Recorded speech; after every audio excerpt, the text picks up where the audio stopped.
这个老头拿着手枪指着面前的男人狂飙脏话，男人不慌不忙，只是打了个喷嚏，下一秒他喷出的飞沫瞬间变成数以万计的微型暗器，快速钻进老头的鼻孔。3秒钟不到，老头就肝肠寸断，含泪告别了地球。更厉害的是，人的眼睛可以热成像，提前预判出电梯里的人数，然后乱枪打死。你没有看错，他的手臂就是枪械，而枪口就在手掌，装弹则在上臂。这是一个科技发达的未来世界，人工智能得到了高度普及，智能家居、无人汽车到处可见，甚至还可以在体内植入高科技芯片改造自己的身体。但作为一个汽车修理工，肖恩却非常反感高科技，他沉迷于手工，整天和汽车打交道，十分抗拒将事情交由人工智能处理。妻子丽莎很是不解，认为他就是个老古董，根本不会享受人工智能带来的好处。于是他决定带着肖恩体验一下人工智能小汽车。正当夫妻2人在车里准备做点什么的时候，肖恩突然发现汽车严重脱离了行驶轨道，同时系统也出现了故障。他赶紧上去踩了一脚刹车，但车速却直接飙升80多。接着汽车越跑越快，一路狂飙，最后撞翻路障，直接飞出几千米。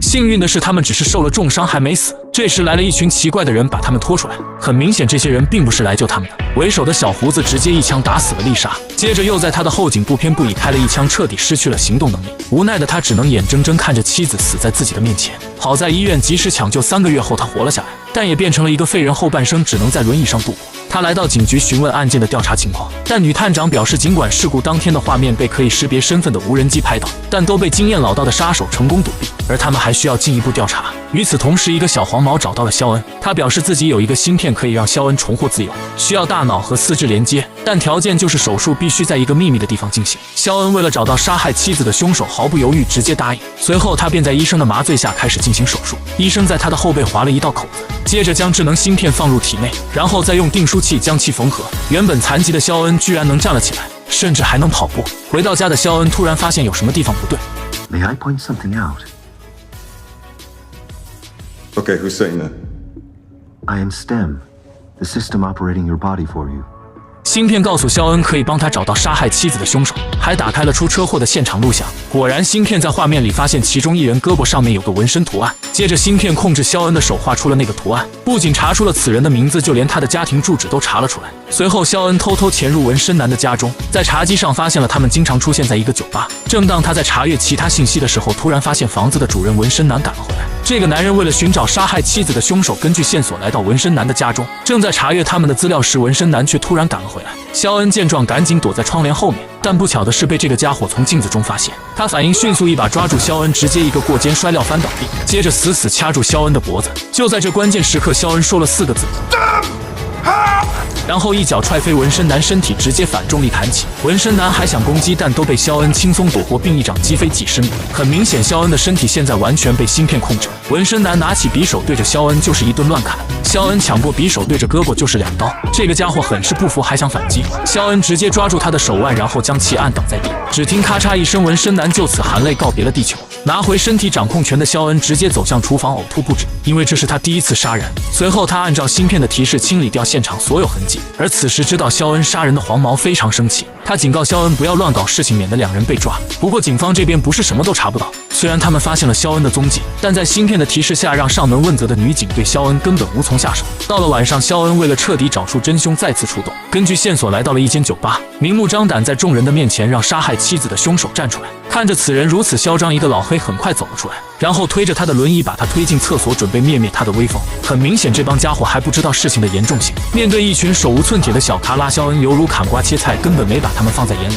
3分钟不到，这帮家伙就被全部干翻倒地。通过芯片的操控，老黑被揍得面目全非。在肖恩的逼问下，老黑表示是一个小胡子雇佣他们做的，其他的他也一无所知。肖恩本想继续拷问，但芯片传来紧急提示，研发者黄毛知道了自己在帮肖恩复仇，现在要远程将他关闭。为了不让芯片脱机，使自己再次陷入瘫痪，肖恩听从芯片的指令，在手臂上写下一堆破解编码。芯片还给肖恩提供了一名黑客的地址。就在黄毛最后成功关掉程序的时候，肖恩也成功找到了黑客。与此同时，小胡子也来到酒吧，发现了惨死的老黑，他的手指伸出一根天线，然后刺入老黑的眼球。通过老黑的死亡录像，小胡子知道了肖恩的所在位置。他找到老板质问为什么看着自己的兄弟被杀却不帮忙。老头也很霸气，拿出手枪让他赶紧滚出这里。本以为双方会大动干戈，结果小胡子只是打了个喷嚏，接着空气中便出现了无数微型小钢刀，顺着老头的鼻孔就钻了进去。没一会功夫，老头就肝肠寸断，领了盒饭。这边黑客也通过肖恩手臂上的编码完成了破解。芯片也进入了重启的过程。可此时黑客的监控中出现2个闪烁的人影，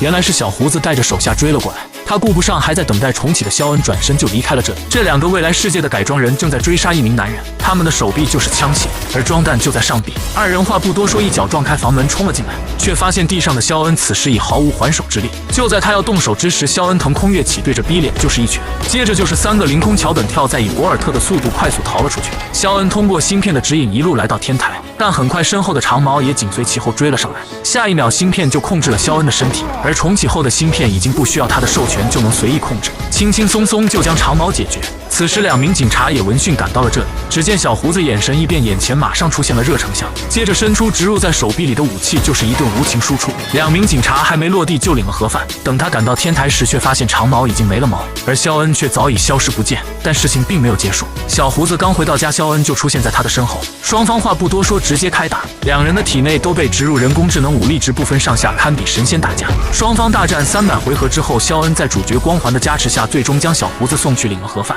完事后，肖恩从小胡子的电话录音里得知，这一切的幕后黑手居然是芯片的研发人黄毛。愤怒的肖恩一路杀到了黄毛的家中和他对峙，但黄毛却一脸无辜，表示自己和这事没有任何关系。就在这时，女警却突然出现，她让肖恩放下武器，双手抱头爬在地上。可当女警过来准备抓捕肖恩时，肖恩突然腾空而起，直接将女警撞飞出去。此时的芯片已经不受肖恩控制，他想让芯片停止，但却没什么卵用。肖恩控制着自己的意识，左手拿着匕首对着右手就是一刀。愤怒的芯片控制肖恩的身体，正要准备干掉女警时，女警突然拿出电棍电倒了肖恩。此时黄毛也捡起手枪对准了肖恩，并表示自己真的没有撒谎。1年前他就没办法控制芯片，而自己现在只是芯片的傀儡。肖恩走到这一步全是芯片一手策划的，只因肖恩的身体没有受到任何智能改造，从而才能彻底进化。而他苦心寻找的凶手其实就在自己脖子内。清醒过来的芯片听到这些后，迅速起身来到黄毛面前，抬手就是一刀将其送去领了盒饭。最后他捡起手枪，直接将女警送走。现在没有人知道芯片的存在，没有人知道接下来他会对这个世界做什么。电影至此结束。